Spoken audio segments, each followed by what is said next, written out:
पूजनीय श्री गुरुदेव अखिल भारतीय श्री गुरुदेव सेवा मंडळ गुरुकुंज आश्रम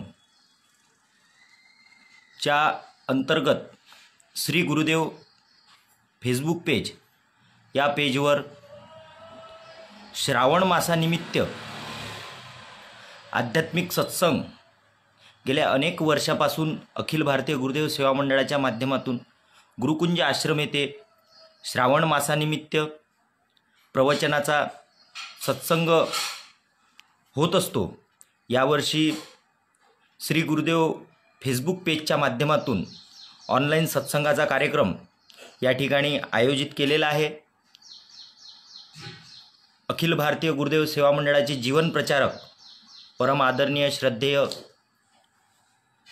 ज्येष्ठ अध्यात्म मीमांसक हभप नामदेव महाराज गव्हाळे यांचा सत्संगाचा कार्यक्रम लगेचच सुरू होत आहे। तरी मी त्यांना विनंती करतो की त्यांनी त्यांच्या या प्रवचनरूपी सेवेला सुरुवात करावी।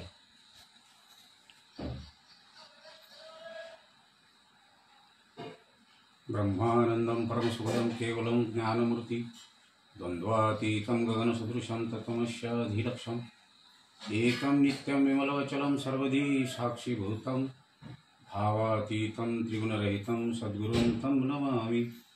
गुरुर्ब्रह्मा गुरुर्विष्णु गुरुदेवो महेश्वरः गुरु साक्षात् परब्रह्म तस्मै श्री गुरुवे नमः। शान्ताकारं भुजगशयनं पद्मनाभं सुरेशं विश्वाधारं गगनसदृशं मेघवर्णं शुभांगं लक्ष्मीकान्तं कमलनयनं योगविद्याम्यगम्यं वन्दे विष्णु भवभयहरं सर्वलोकैकनाथं। महायोगपीठे तटे भीमरथ्यां वरं पुण्डरीकाय दान्तो मुनीन्द्रे समागत्य तिष्ठान्तमानन्दकन्दं परब्रह्मलिङ्गं भजे पाण्डुरङ्गं परब्रह्मलिङ्गं भजे पाण्डुरङ्गं परब्रह्मलिङ्गं भजे पाण्डुरङ्गं।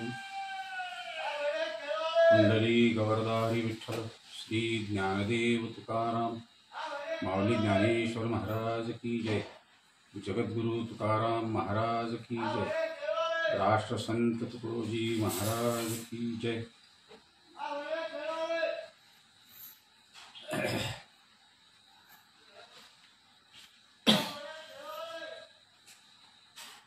पिंड ब्रह्मांड हे निगडित संस्कार हे जगाशी संबंधित आत्मज्ञाने राहो जीव लिप्त परी उपेक्षा न व्हावी जगाची सत्य शिव सुंदर ऐसा व्हावा हा संसार हे सोपविले कर्तव्य थोर देवे मानवा प्रती। यासाठी प्रथम करावी आपुली शुद्धी शरीर शुद्धी हृदय शुद्धी घर शुद्धी ग्राम शुद्धी सर्वतोपरी।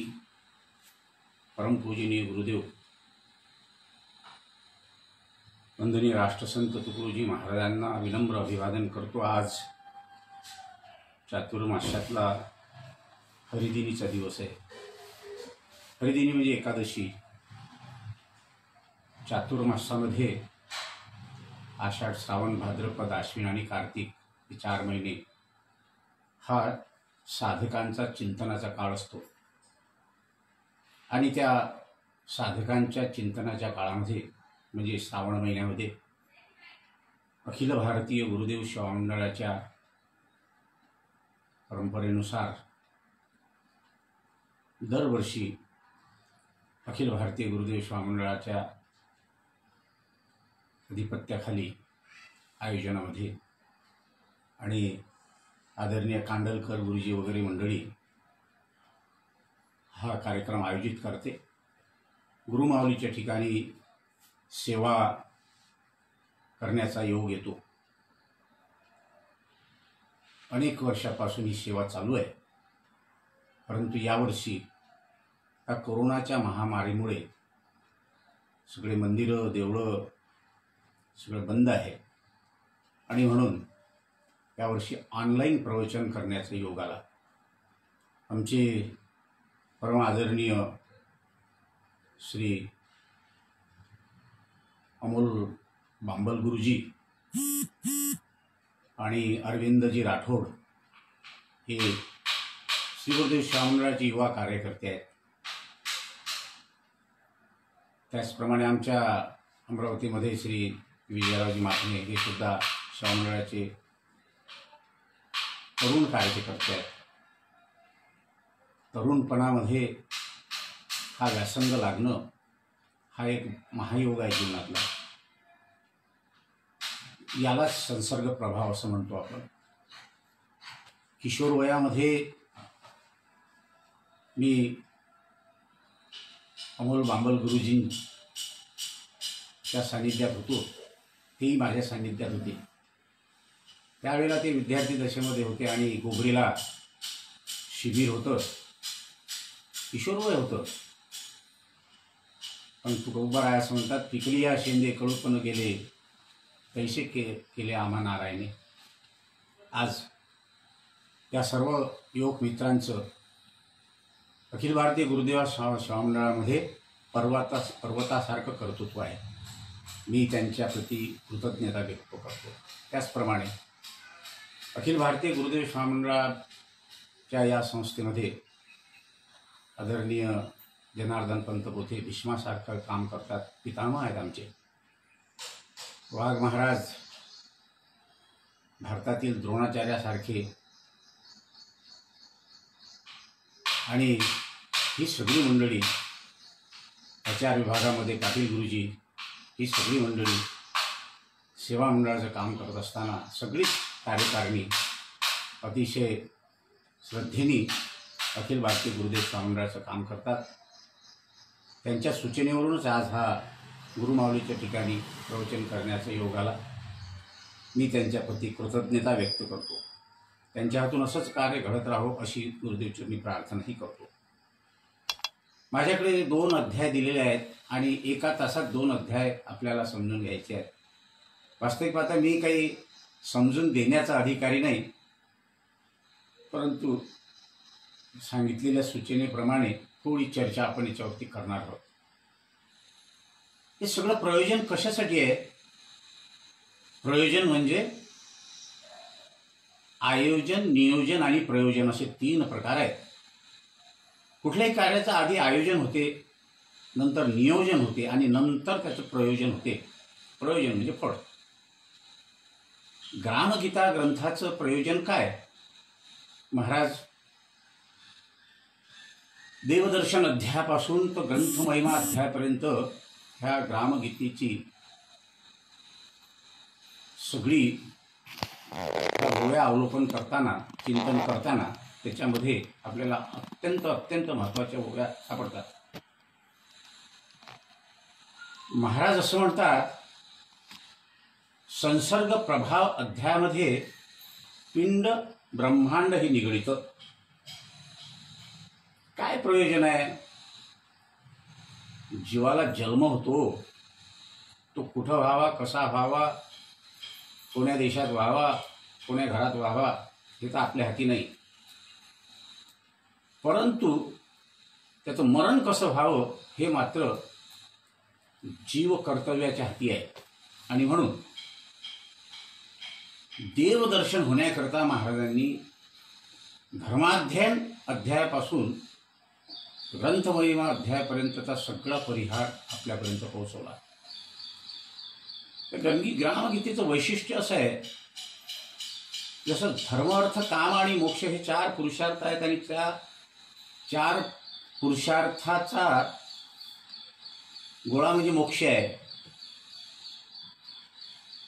ते 4ही पुरुषार्थ या ग्रामगीतेमध्ये सविस्तर महाराजांनी सांगितले.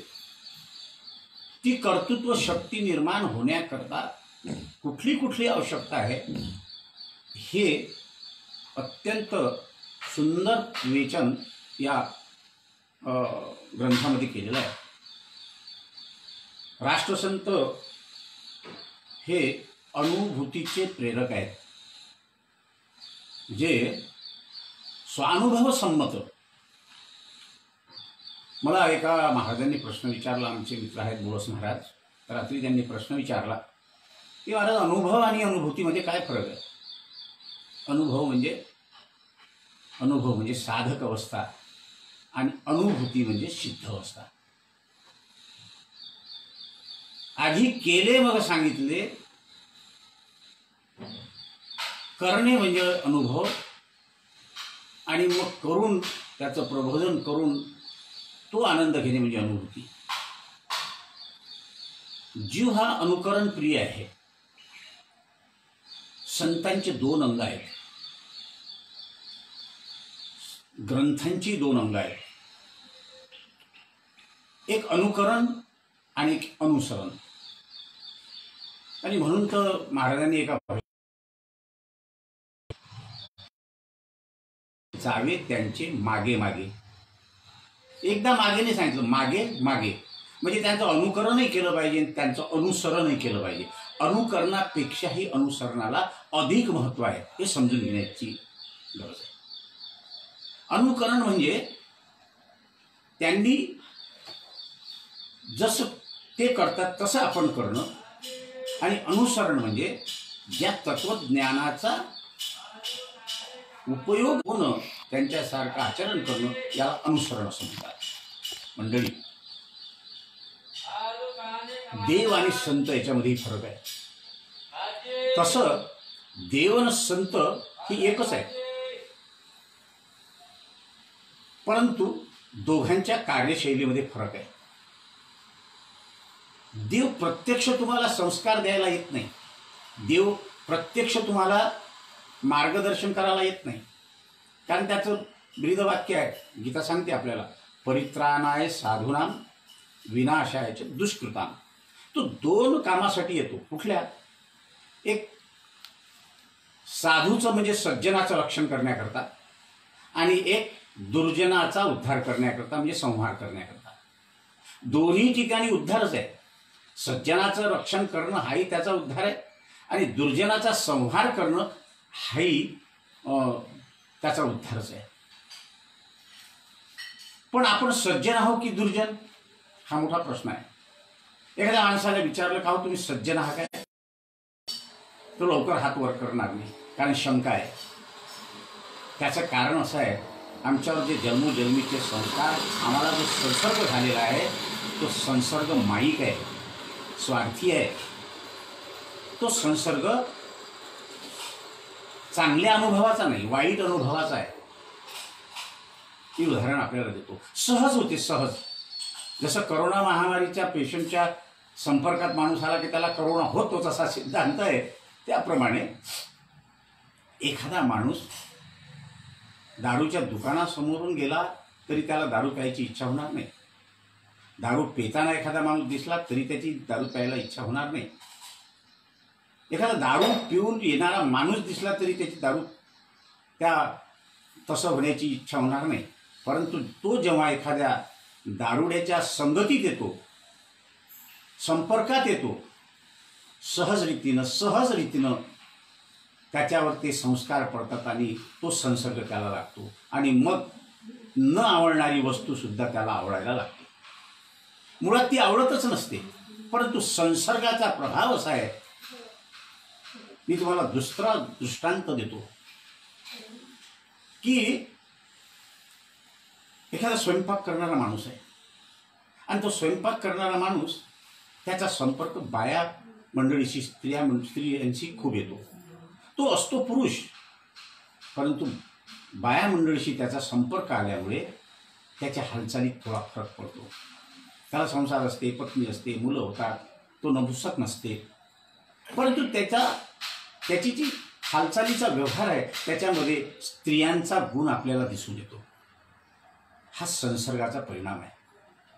एखादा माणूस कीर्तनकारासोबत गायनाला जातो, तो काही कीर्तन वगैरे करत नाही, तो गाता गाता गाता गाता आणि ते कीर्तन श्रवण करता करता एक दिवस कीर्तनकार बनतो. हा संसर्गाचा प्रभाव आहे. एखादा माणूस तो डेप्टी कलेक्टर असतो, त्याला कलेक्टरचे पॉवर नसतात, तो डेप्टी कलेक्टर असतो, परंतु कलेक्टर साहेबांच्या संपर्कात आल्यामुळे त्याच्यावर तो प्रभाव पडल्यामुळे कलेक्टर साहेब जर सुट्टीवर असले तर तो मात्र कलेक्टर साहेबांचा कारभार सांभाळू शकतो. हा संसर्गाचा प्रभाव आहे. संसर्ग याचा अर्थ संस्कार. महाराज असं म्हणतात रामगीतेमध्ये, मानव पशुयोनीतून आला, नराचा नारायण होणे त्याला, संस्कार देऊनी सावरीला क्रमाक्रमाने. आणि म्हणून सुसंस्काराची जीवनामध्ये अत्यंत आवश्यकता आहे. आपण पाहतो हे सुसंस्कार आपल्याला कुठून मिळतात? कारण पिंडी ते ब्रह्मांडी, पिंड आणि ब्रह्मांड हे निगडीत आहे. हा जे शरीर आपल्याला मिळालं ते पंचमहाभूताचं आहे आणि ब्रह्मांडही पंचमहाभूताचं आहे. ब्रह्मांडामध्ये जे गुण आहेत सत्वरजतम, तेच 3 गुण आपल्या शरीरातही आहेत सत्वरजतम. आता या सत्वरजतमामध्ये अडकून न पडता उत्तम गुणाचा स्वीकार केला तरच माणसाचा जन्म सफल होतो, असं सर्व संत सांगतात. संतांची संगत, संतांचा संसर्ग का व्हावा? मूळ मुद्दा मी आपल्याला सांगितलं की देव हा सज्जनांचं रक्षण करण्याकरता येते, दुर्जनांचा नाश करण्याकरता येते. पण आम्ही सज्जन आहोत काय? आणि सज्जन जर असतो तर मग एकादशीच्या दिवशी खोटं बोललो असतं काय? आम्ही सज्जन जर असतो तर कमी वय असताना अर्धे तिकीट काढून पंढरीच्या वारीला गेलो असतो काय? आम्ही सज्जन जर असतो तर आम्ही दुसऱ्याचा द्वेष केला असता काय? आमच्या चित्तामध्ये विक्षेप निर्माण झाला असता काय? आमच्या चित्तामध्ये जर क्षणोक्षणी विक्षेप निर्माण होत असेल, विकार माजत असतील, तर आम्ही सज्जन नाही. हे सज्जनाचं लक्षण नाही. आणि म्हणून मग दुसरा प्रश्न असा निर्माण होतो की देव तर सज्जनासाठी येते, आमच्यासाठी कसा येईल? आम्ही सज्जन नाही, मग दुर्जन आहो काय? तर त्याचंही उत्तर असं येते, आम्ही दुर्जनही नाही, आम्ही कंसासारखे नाही, आम्ही रावणासारखे नाही. कारण आम्ही सामान्य लोक आहोत. एखाद्या वेळेला खोटं बोलत असू, एखाद्या वेळेला खोटं काम करत असू, पण मात्र एवढा मोठा व्यभिचार करत नाही, एवढा मोठा भ्रष्टाचार करत नाही, एवढा मोठा खून दरोडे घालत नाही. म्हणजे आम्ही दुर्जनही नाही. मग आम्ही कोण आहोत? आम्ही सामान्य माणसं आहोत. देव फक्त सज्जनाचं आणि दुर्जनाचं रक्षण करतो, पण सामान्य जनांचं रक्षण करण्याचं काम हे संत करत असतात. म्हणून त्या संतांचा संसर्ग आम्हाला जर झाला तर जीवन धन्य झाल्याशिवाय राहत नाही. हा आमचा अनुभव आहे. गुरुराय म्हणतात, अनुभव आले अंगात ते या जगात येत असे. हे अनुभव संतांना आले, सज्जनांना आले. आणि म्हणून महाराज असं म्हणाले, सतसंगची हा अमोल, ऐका मम नम्र बोल. सुखवी जीवनामध्ये आनंद आणि सुख निर्माण करण्याचं जर कोणतं साधन असेल तर संतांचा संसर्ग आला पाहिजे. महाराजांनी फार सुंदर सांगितलं, पिंड ब्रह्मांड हे निगडीत, संस्कार जगाशी संबंधित. हा संस्कार ज्याला ज्याला मिळाला तो पावन झाला. ज्ञानेश्वर महाराजांना हे संत आहेत की नाही, हे संत देवाचेच अवतार आहेत, फक्त कार्यशैलीचा फरक आहे. संततेची देव, देवतेची संत, निमित्तता प्रतिमा, ते देवाचाच अवतार आहे. परंतु कार्यशैलीचा फरक असा आहे, ते सज्जनाचं रक्षण करतात, दुर्जनाचा नाश करतात. आणि संत सज्जन आणि दुर्जनासहित सामान्य लोकांचा उद्धार करतात. जे खळांची व्यंकटी सांगो त्या सत्कर्मी रती वाढो. कसे अवतार आहेत? ज्ञानेश्वर महाराजांचं उदाहरण पाहू. लोकले ज्ञानजगी हितनिनती कोणी, अवतार पांडुरंगे म्हणजे देवाचाच अवतार आहे. तुकिता तुळनेशी ब्रह्म तुके असे आले. मी तुकाराम महाराज अवतार कोणाचे? ब्रह्माचेच. तुकडोजी महाराज समन्वय महाज्योती, तुकडोजी ब्रह्ममूर्ती. म्हणजे महाराज सुद्धा देवाचेच अवतार आहेत. फक्त सर्वजणांच्या समाधानाचं, सर्वांच्या उद्धाराचं काम संत करत असतात. म्हणून जावे त्यांचे मागे मागे. संसर्ग हा प्रभाव करून जाते. तो त्याला कोणता संसर्ग झाला पाहिजे? महाराज संसर्ग प्रभाव अध्यायामध्ये काही दृष्टांत देतात. ते एका माणसाने गावामध्ये कोंबड्यांची झुंज लावली आणि सगळं गाव पाहायला आलं आणि मग प्रत्येकाला वाटू लागलं की आपणही अशी कोंबड्यांची झुंज लावावी. काही लोकांनी म्हणाले गावात तमाशे आणले. मग एका मोहल्ल्यात तमाशा आणला, तिकडल्या मोहल्ल्यावाल्यांनाही वाटलं की आपल्याही मोहल्ल्यात तमाशा झाला पाहिजे. एका माणसानं कीर्तनकार आणले, दुसऱ्यांनाही वाटायला लागलं की आपल्याही इकडे कीर्तनकार आले पाहिजे, आपल्याही गावात कीर्तनकार आले पाहिजे. हे निसर्गतः मानवी स्वभाव आहे. माणूस हा अनुकरण प्रिय आहे आणि साधक हा अनुसरण प्रिय आहे. आणि म्हणून संसर्ग हा अत्यंत महत्त्वाचा आहे. मी श्रावण मासामध्ये गुरुमाऊलीच्या चरणावर बरेच प्रवचन केले, मागच्या वर्षी सुद्धा केलं. अतिशय अभ्यासू मंडळी आहे. आणि मग पिंड ब्रह्मांड समजलं पाहिजे. पिंड ब्रह्मांड निगडीत कसे आहे? स्थूल, सूक्ष्म, कारण आणि महाकारण असे 4 देह आहेत. याला पिंड असं म्हणतात. आणि हे पंचतत्वा मिळूनच बनलेले आहेत. तसंच ब्रह्मांडामध्ये आपल्याला आप, तेज, वायू, पृथ्वी, जल हे पंचतत्व आढळते. आपल्या शरीरामध्ये सुद्धा तेच पंचतत्व आहेत.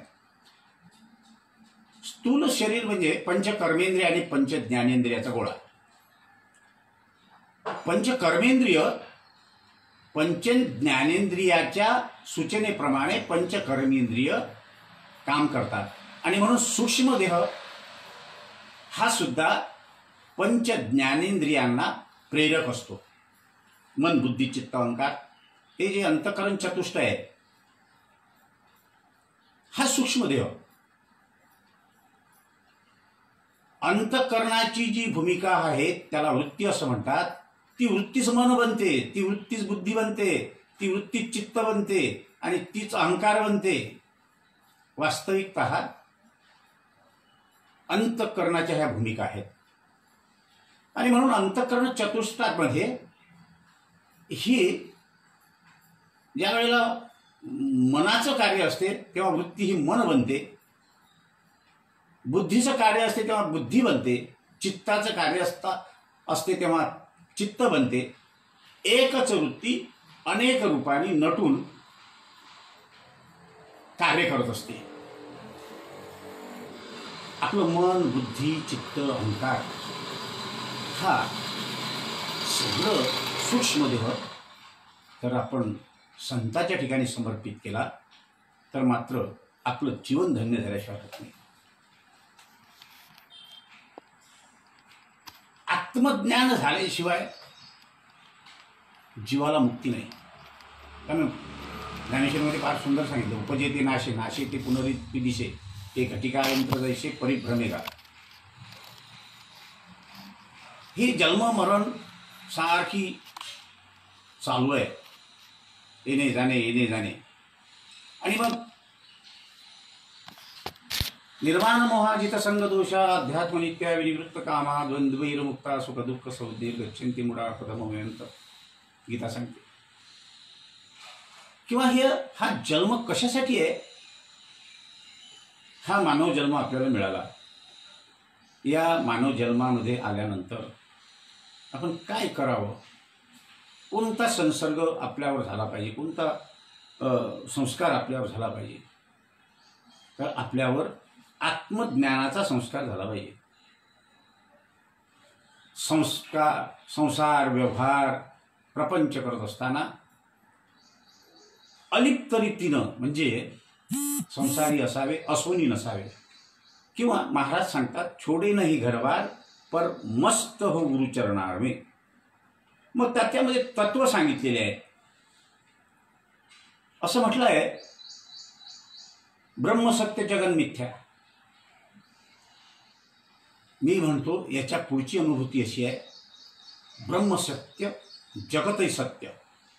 आमच्या महाराजांनी सांगितलं ब्रह्मसत्य जगतही सत्य. कारण ज्या ब्रह्मापासून हे जगत झालंय ते असत्य कसं राहील? ते सत्यच आहे. आणि म्हणून महाराज असं म्हणतात, आत्मज्ञाने राहो जीव अलिप्त, परी उपेक्षा न व्हावी जगाची.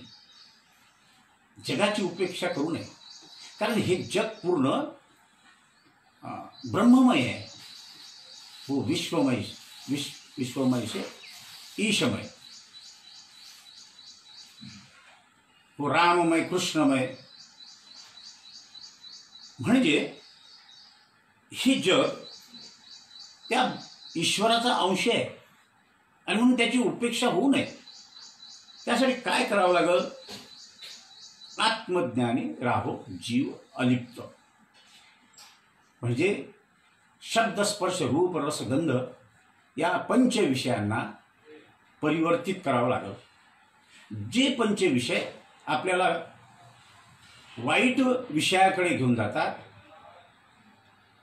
ते विषय परिवर्तित करून परमार्थ विषयाकडे शब्द परमार्थिक, स्पर्श परमार्थिक, रूप भगवंताचं, शब्द, स्पर्श, रूप, रस अभंगाचा, ग्रामगीतेचा, गंध, हे सगळे विषय जर आपण परमार्थ दृष्टीने वळवले तर मात्र जीवाचा उद्धार झाल्याचा नाही. आणि म्हणून ग्रामगीतेमध्ये संसर्ग प्रभाव हा अध्याय दिला. मला असं वाटते अतिशय खोल चिंतन भगवानी केलं आहे, बारीक बारीक चिंतन केलेलं आहे. मी बरेचसे ग्रंथ वाचन केले. योगोशिष्ट असतील, ब्रह्मसूत्र असल, नारद भक्तिसूत्र असल, ज्ञानेश्वरी असल, हे सगळे ग्रंथ अगदी अगदी 24 कॅरेट सोन्यासारखे आहेत. मी ग्रामगीतेला थोडा वेगळा मानतो. एखाद्या बाईच्या अंगावर किलोभर सोन्याचे दागिने आहेत पण काळी पोथच नाही. त्या बाईला आपण काय म्हणू? त्या बाईला सौभाग्य म्हणता येणार नाही, सौभाग्यवती म्हणता येणार नाही. त्या बाईला सौभाग्यवती म्हणता येणार नाही. त्याप्रमाणे एखाद्या बाईच्या अंगावर नुसती काळी पोत आहे, अजिबात सोनं नाही, पण तिला सौभाग्यवती म्हटल्या जाते.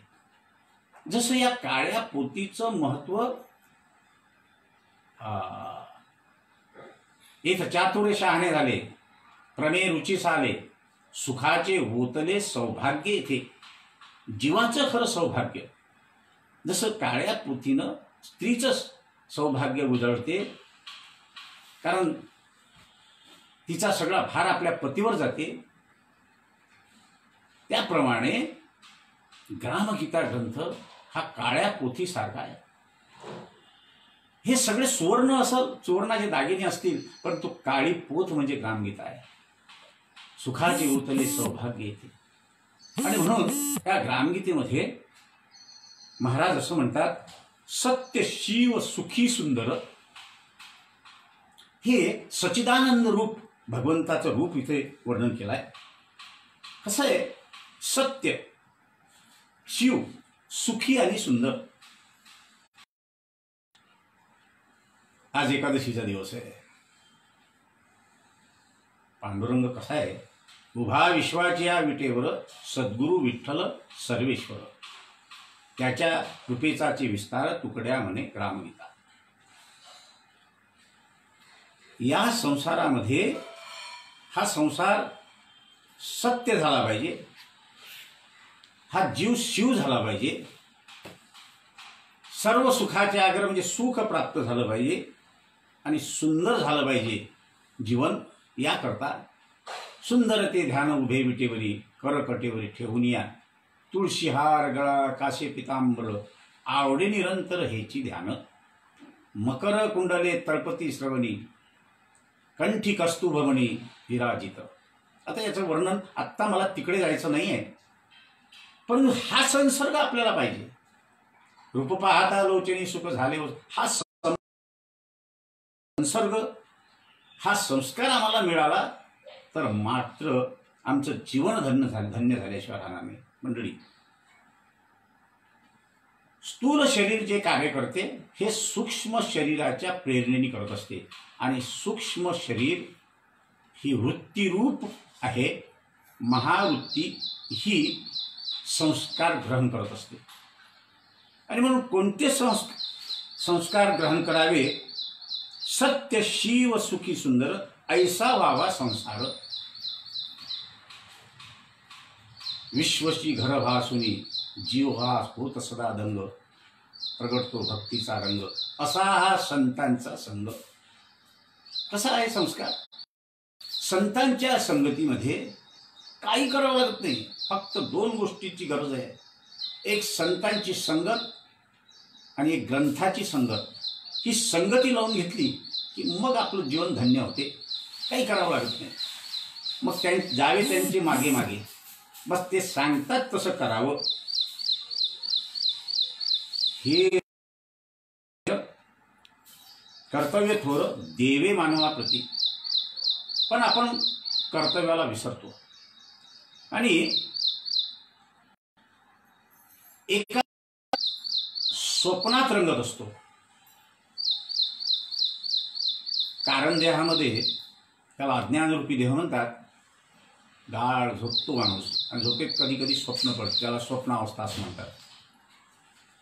जे स्वप्न पडते हे सत्य की असत्य?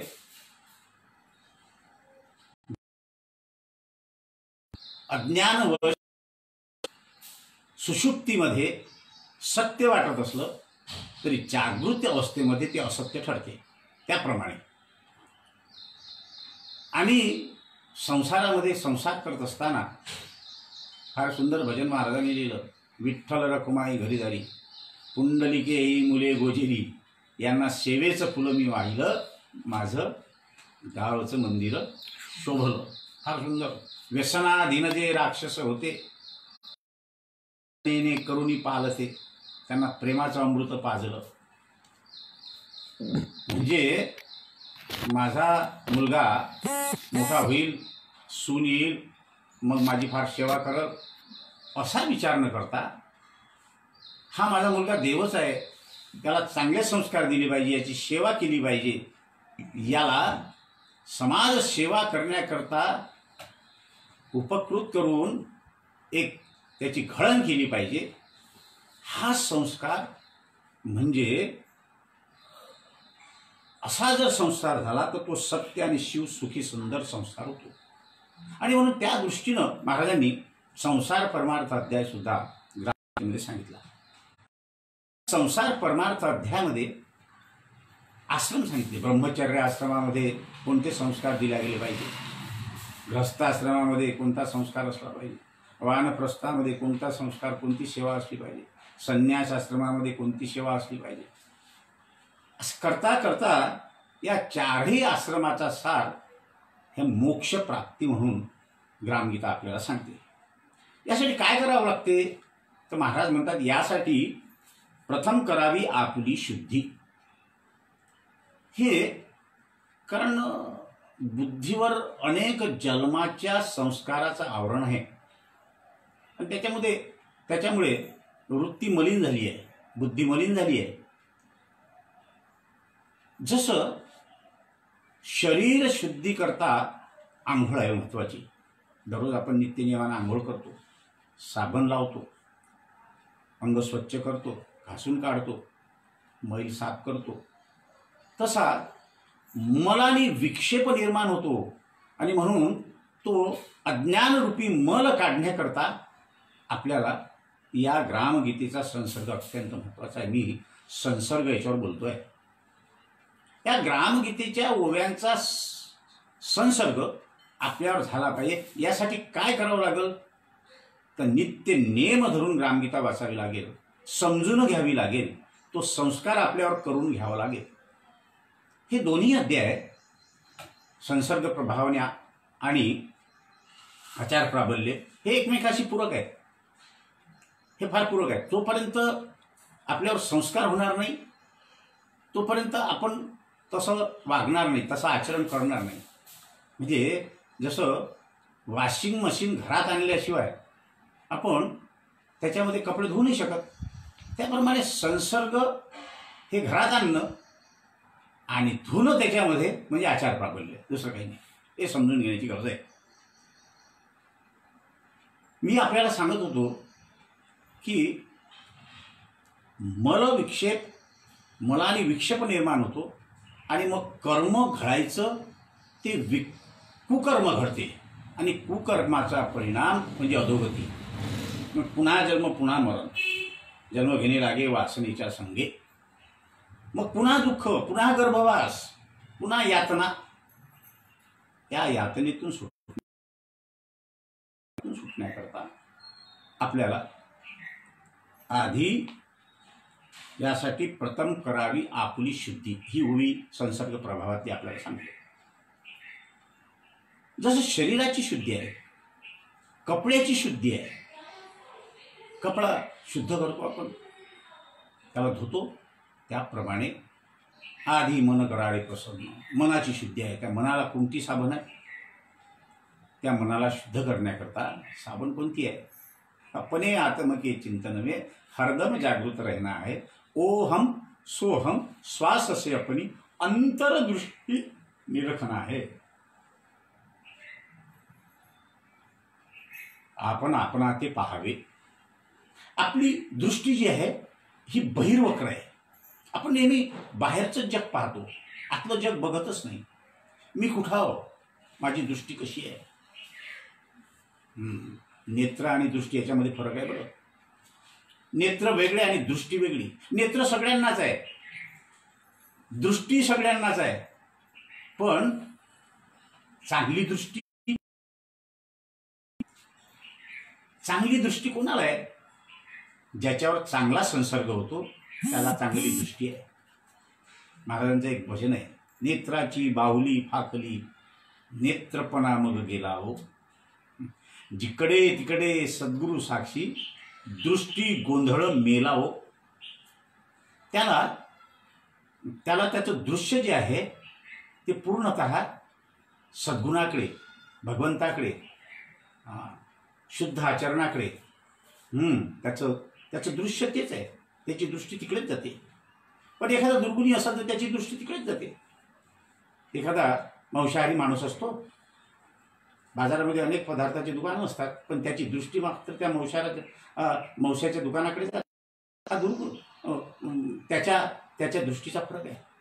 आणि म्हणून दृष्टी व्यवस्थित असली पाहिजे. साधन कोणता यासाठी? मनशुद्धी. मन कशानं शुद्ध होते? मन नामचिंतनानं शुद्ध होते, मन भजनाने शुद्ध होते. म्हणून महाराज भजन आणि मग ते होण्याकरता संत समागम में मन लागा, अहंकार दिलसे जा भागा, तुकड्या दास कहे सुगाई, सब में ब्रह्म समाई. ही व्यापकता म्हणजेच ब्रह्म, दुसरं काही नाही. बृह शब्दापासून ब्रह्म शब्द तयार झाला आणि बृह शब्दाचा अर्थ आहे व्यापकता. ही व्यापकता अवघाची संसार सुखाचा करीन, आनंदे भरीन ती निरूप. आणि म्हणून त्या अर्थाने महाराज म्हणाले की पांडुरंग परमात्मा कुठं आहे? कुठं पाहायचं त्याला? दयाच्या आसनिया तुझं बसवी मोहना. नंदादीप जीवा भावाचा, हा नंदादीप लावायचा आहे, जीवा भावाचा नंदादीप लावायचा आहे. धूप उजळवी सत्कर्माचा. आमच्या जीवनामध्ये आम्हाला कर्म करावंच लागते. कर्मानुबंधिनी मनुष्य लोके. कर्म जीवनातलं कर्म हे प्रमाण आहे आमच्याकरता. आणि म्हणून ते कर्म कसं असलं पाहिजे? सुकर्म असलं पाहिजे, निष्काम कर्म असलं पाहिजे. या दृष्टीनं यासाठी प्रथम करावी आपली शुद्धी, शरीर शुद्धी, हृदय शुद्धी. मी आपल्याशी बोलत असताना हे हृदयातूनच बोलतो आणि हृदयातलंच बोलतो. हृदय शुद्धी. हृदय शुद्धी म्हणजे हृदय हे प्रेमाचं धोतक आहे. त्या हृदयातच प्रेमही आहे, त्या हृदयातच रागही जोपासला जातो, त्या हृदयातच प्रेमही जोपासलं जातं. मथुरेमध्ये कृष्णही होता आणि कंसही होता. कंस हा रागाचं, द्वेषाचं प्रतीक होता आणि कृष्ण हा प्रेमाचं प्रतीक होता. आहे तिथंच आपलं हृदय जेव्हा शुद्ध होते तेव्हा हृदयाच्या आसनिया तुझं बसवी. हृदय कमलमो शंकर बासा. हृदय कमलमो शंकर बसा. बना रहे दरबार. स्वामी तेरा बना रहे दरबार, भोले तेरा बना रहे दरबार, त्याला बसवावं लागेल. शरीर शुद्धी, हृदय शुद्धी, घर शुद्धी, ग्राम शुद्धी महाराजांनी व्यापकता निर्माण केली. शरीर शुद्धी असलं पाहिजे, हृदय शुद्ध असलं पाहिजे, त्याचं घर शुद्ध असलं पाहिजे. म्हणजे काय, घराच्या भिंती तर शुद्ध असल्या पाहिजे, पण घरातले सगळी माणसं शुद्ध असले पाहिजे, त्यांचे मन शुद्ध असले पाहिजे. जे माणसं विद्यात आले त्यांचे हृदय शुद्ध झाले. जे ग्रामगीतेच्या सानिध्यात आले त्यांचे शुद्ध झाले. त्यांच्या वर्तनात फरक पडला, त्यांच्या विचारात फरक पडला, त्यांच्या उच्चारात फरक पडला, त्यांच्या वागण्यात फरक पडला, खानपानात फरक पडला, त्यांच्या झोपण्या बसण्यात फरक पडला. आणि महाराज असं म्हणतात, घरशुद्धी, ग्रामशुद्धी ही व्यापकता वाढता वाढता ग्रामशुद्धीपर्यंत गेली. जाणावे ग्राम हेची मंदिर, ग्रामातील जन सर्वेश्वर, सेवा हेची पूजा समग्र, हाची विचार निवेदावा. यावेळेला तो तनामनाने शुद्ध होतो. त्यावेळेला त्याच्याकडे नेतृत्व, वक्तृत्व, आणि मग तो गावाचा विकास करण्याकरता पुढे येतो. गाव हे महाराजांच्या केंद्रस्थानी आहे, ग्रामशुद्धी. आणि म्हणून सर्वतोपरी ग्रामशुद्धी करायची. सर्वतोपरी असा शब्द वापरला. यासाठी प्रथम करावी आपुली शुद्धी, शरीर शुद्धी, हृदय शुद्धी, घरशुद्धी, ग्रामशुद्धी, सर्वतोपरी.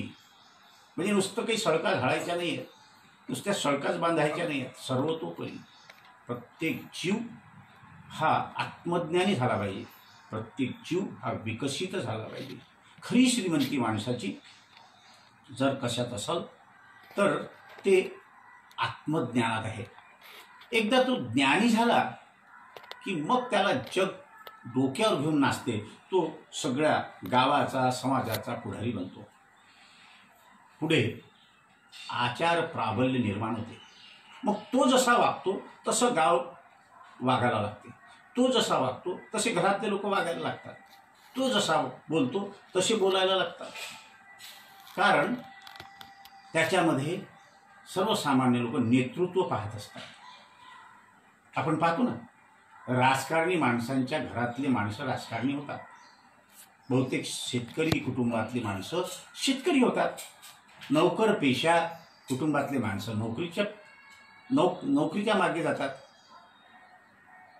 मी पाहतो उत्तरेकडे बहुतेक ज्यांच्या घरातला शिपाई आपल्या सैनिक असतो त्यांच्या घरात सैनिक होण्याची इच्छा त्या लोकांना होते.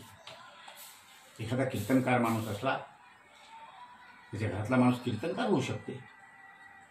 त्याचं कारण आहे या आचार्याचं प्राबल्य आहे, त्याची ती किमया आहे, त्याचं ते वजन आहे ते. परंतु तो पुढारी, तो नेता ज्या ज्या वर्गातला असेल ते रत्न असते. रत्न म्हणजे काय, कशाला म्हणतात, गावामध्ये सुद्धा एखादं रत्न असते, समाजामध्ये रत्न असते. समुद्र मंथनामधून 14 रत्न निघाले. रत्न कशाला म्हणतात? रत्न म्हणजे काही वस्तू नाही आहे. ज्या जातीत अतिउत्तम गुण विकसित करून एखादा परिपक्व उन्नत विचार समोर येतो त्याला रत्न असं म्हणतात. मग हलाहलालाही रत्न म्हटलेला आहे. 14 रत्नापैकी विषालाही रत्न म्हटलेला आहे. कारण त्याचा उपयोग सुद्धा कधी कधी विषाचा उपयोग सुद्धा जीवाला टाळण्याकरता होतो, त्याचं मरण टाळण्याकरता होतो. आणि म्हणून हे अशा आचरणाचे, संत समागमाचे, संतांचा विचार जोपासणारे, ग्रामोन्नतीचा विषय घेऊन काम करणारे तसे आमचे सगळे युवा मित्र. आता आमचे विजय मातने वृक्षारोपण केलं, आमचे सगळे अमोल बांबल गुरुजी असतील, अरविंद राठोड असतील, अनेक अनेक तरुण युवा मित्र आहेत. ते सेवा मंडळाच्या माध्यमातून आणि कार्यकारिणीच्या मार्गदर्शनातून, अखिल भारतीय गुरुदेव सेवा मंडळाच्या माध्यमातून, संस्थेच्या माध्यमातून अनेक प्रकारच्या कामं करतात. समाजाचे चांगले कामं अनेक प्रकारचे करतात. मग ते एका दृष्टीनं त्यांच्याकडे लोक बघत असतात. हे कसे बोलतात, हे कसे काय खातात. महाराज असं म्हणतात की त्या माणसाला लोक वश होतात. हा सद्धर्म आहे, कारण हे दोन्ही अध्याय सद्धर्म मंथन पंचकातले आहेत.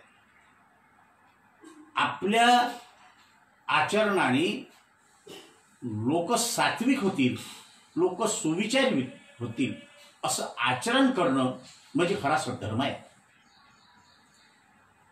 प्रथम कळू दे तुझी साधना, काय ठेवितोस आपली धारणा, दिनचर्येची कैशी रचना आहे तुझ्या, हीची आहे मुख्य खुण, जोवरी न दिसे वक्त्याचे आचरण, तोवरी लोक वागतील म्हणून समजू नये. महाराज म्हणतात तुला मोठं व्हायचंय, तुला अमर व्हायचंय, तुला ब्रह्मांड एवढं व्हायचंय, तुला तुकाराम महाराज, ज्ञानेश्वर महाराज, तुकडोजी महाराज व्हायचंय का? मग एक काम कर, प्रथम कळू दे तुझी साधना. तुझं साधन काय आहे? तू किती वाजता सकाळी उठतो? तुझी धारणा काय आहे? धारणा म्हणजे सोच, विचार, विचारशक्ती. आणि म्हणून दिनचर्येपासून सुरुवात महाराजांनी केली की पहिल्यांदा तुझी दिनचर्या चांगली झाली पाहिजे, दिनचर्या कळली पाहिजे. उडागड्या अरुणोदय झाला श्री सद्गुरूच्या ज्ञानाचा, सोडा काम विकार बिछाना, नाश करा ज्ञानाचा. आपल्यातलं अज्ञान निघून जाण्याकरता ब्रह्ममुहूर्तावर उठून. का उठावं ब्रह्ममुहूर्तावर? त्या ब्रह्ममुहूर्ताचा संसर्ग आणि का असावा? कारण त्यावेळेला प्राणवायू चांगला असतो. भगवद्गीता असं म्हणते सर्वभूतास जी रात्र जागतो संयमी तिथे. सगळे विषयी लोक झोपलेले असतात ब्रह्ममुहूर्तावर. साधक मात्र उठतो आणि आपली साधना करतो, संकल्प करतो. तो संकल्प दिवसभर पुरतो. प्रातस्मरामी हृदय संस्फुरदात तत्वं सच्ची सुखम परमंस गतिम तुर्यम. म्हणजे जागृत स्वप्न सुषुप्ती तुर्यावस्थेपर्यंत नेऊन पोहोचवण्याचं काम त्या ध्यानाच्या माध्यमातून आपल्याला होत असते. म्हणून ब्रह्ममुहूर्तावर उठणं आवश्यक आहे. कारण उशिरा उठल्यानंतर मग सगळे विषयी लोक जागृत होतात, त्याचा संसर्ग होण्याची शक्यता असते. म्हणून विकल्प तयार होऊ शकतो. म्हणून ब्रह्ममुहूर्तावर उठलं पाहिजे. प्रथम कळू दे तुझी साधना, दिनचर्येची कैशी आहे रचना, तुझी दिनचर्या. आणि मग तो संस्कार, त्या संस्काराच्या अधीन राहून दिवसभराचं कर्म आपण करत असतो. ते कर्म सुखदुःखाला कारणीभूत असते. ते सुखदुःखाला कर्म केल्याने सुखही मिळते, दुःखही मिळते. ते जर विपरीत कर्म घडलं तर दुःख मिळते, आणि सुसंस्कृत कर्म घडलं तर सुख मिळते. आणि म्हणून महाराज म्हणतात प्रथम कळू दे तुझी साधना. साधन चतुष्टामध्ये काही गोष्टी सांगितल्या आहेत. उपरती सांगितली. सातत्यानं एखाद्या गोष्टीचं चिंतन केल्यानंतर माणसाला उपरती होते. जसं सातत्यानं घनाचे ठोके लोखंडाच्या पत्र्यावर झालं तर त्याचं अवजार बनते. त्याप्रमाणे किंवा सातत्यानं एखाद्या ठिकाणी पाऊस पडला तर पाण्याची पातळी वाढते. किंवा सातत्यानं एखाद्या गोष्टीवर घर्षण झालं तर तिथे आग लागते. त्याप्रमाणे सातत्यानं एखाद्या गोष्टीचा विचार केलं, चिंतन मंथन केलं तर ती गोष्ट आपल्याला प्राप्त होत असते. हे सातत्य ठेवणं म्हणजे उपरती. आणि हे उपरती झाली की मग श्रद्धा तयार होते. उपरती, श्रद्धा, समाधान, समाधी ही साधन चतुष्ट आहे. आम्हाला उपरती झाली पाहिजे. ती उपरती होण्याकरता आम्हाला सत्संग पाहिजे.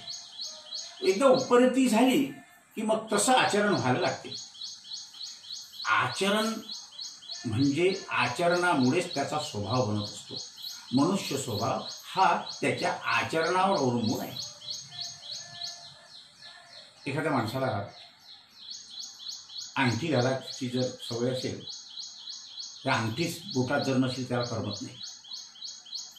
एखाद्या माणसाच्या गळ्यात तुळशीची माळ जर असेल आणि ती जर तुटली तर 2 दिवस त्याला करमत नाही, कारण तो त्याच्या आचरणाचा भाग बनतो आणि त्याच्यावरूनच त्याची ओळखण होते. त्याच्यावरूनच त्याची ओळखण होते. असतो माणूसच, पण तृतीयपंथाकडे जेव्हा आपण पाहतो तेव्हा तो साडी नेसलेला असतो, बाईसारखा भांग काढलेला असतो, बाईसारखा चालतो. आपल्याला हे कळते की हा पुरुष आहे पण नपुंसक आहे, म्हणून हा तृतीयपंथी आहे. म्हणजे त्याच्या हालचालीवरून, त्याच्या आचरणावरून आपल्याला स्वभाव. एखादा माणूस सुंदर भगवी टोपी आहे, पांढरं धोतर आहे, पांढरं शर्ट आहे किंवा पांढरा पायजामा आहे, लोक म्हणतात गुरुदेव शिवमंडळाचा आहे, तुकडोजी महाराज मला दिसते. एखादा माणूस सुंदर फेटा बांधून आहे, तुळशीची माळ आहे, जहेरी करते, वारकरी असला पाहिजे, वारकरी आहे.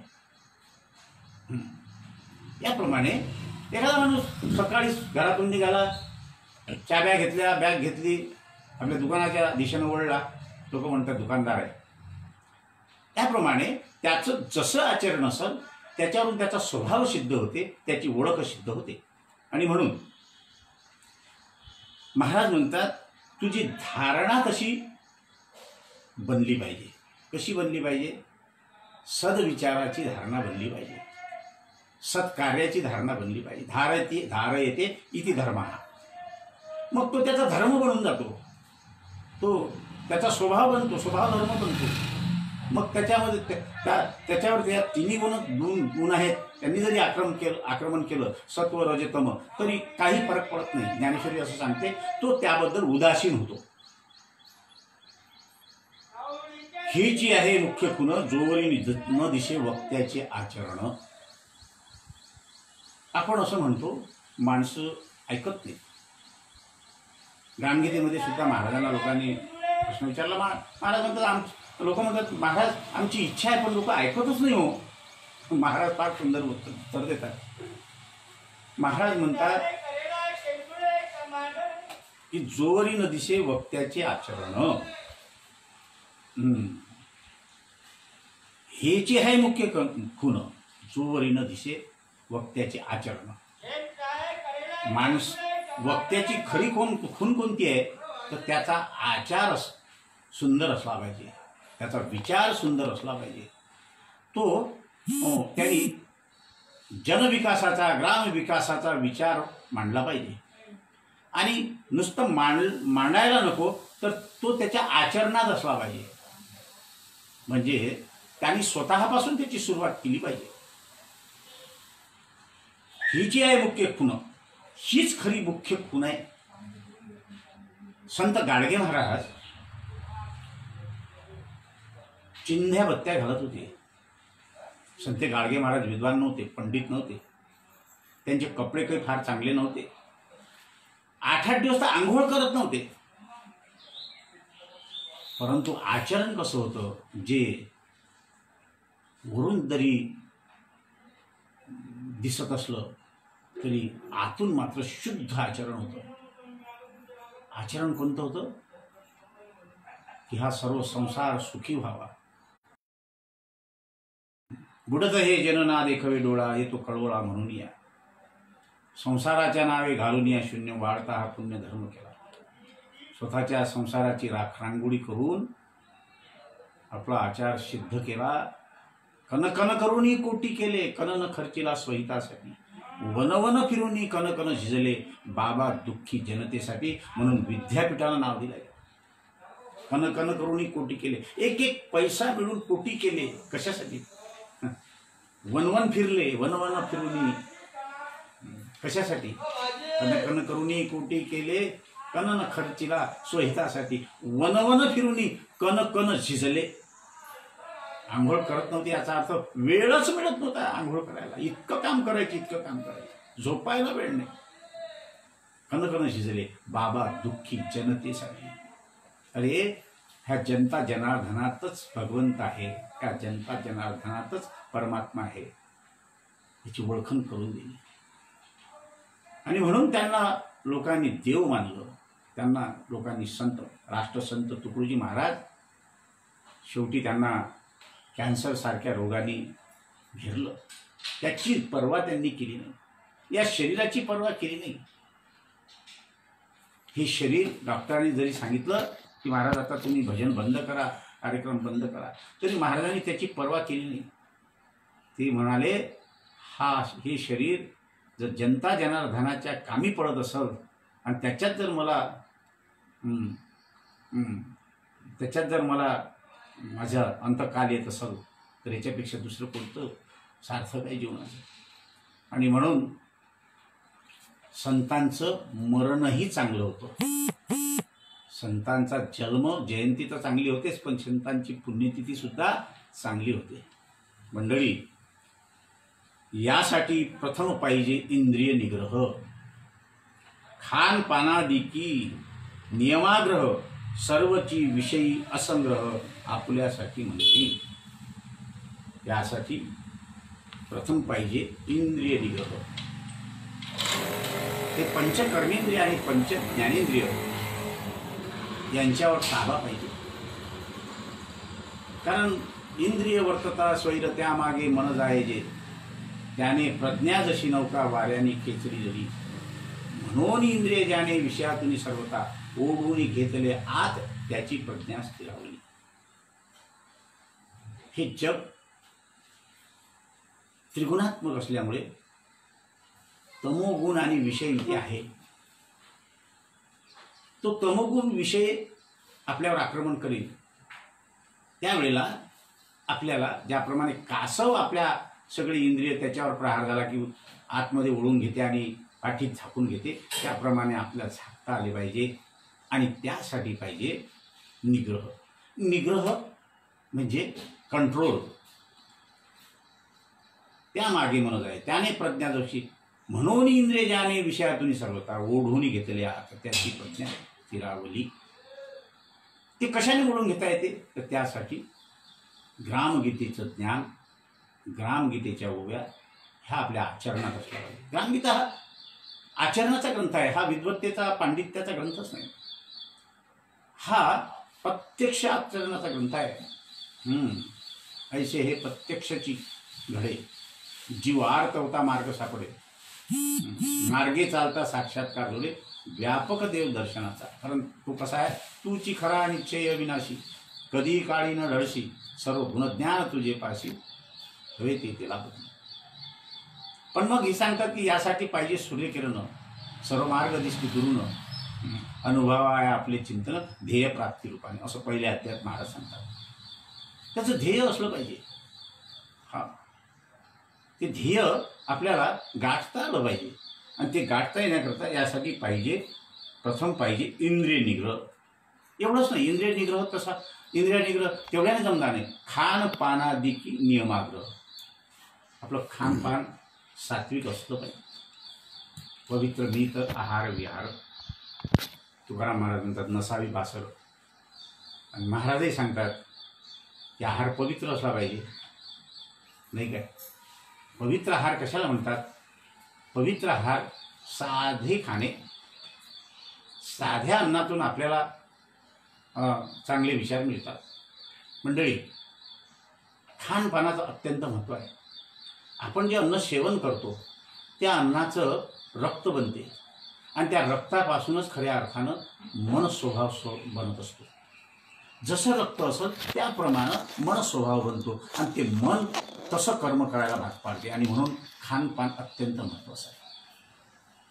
आपण म्हणू की खानपान असं असलं तर चालेल का, तसं असलं तर चालणार नाही. एकादशी का करावी, उपास का करावा एखाद्या दिवशी, याच्यामध्ये विज्ञान आहे.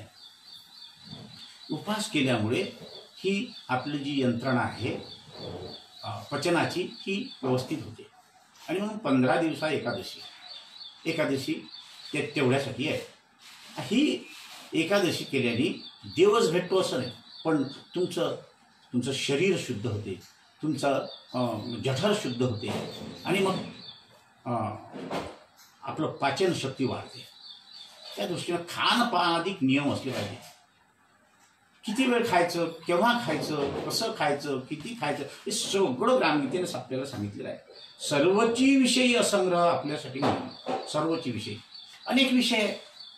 मग सांसारिक विषय आहे, झोपण्याचा विषय आहे, बसण्याचा विषय आहे, उठण्याचा विषय, भोगाचा विषय आहे.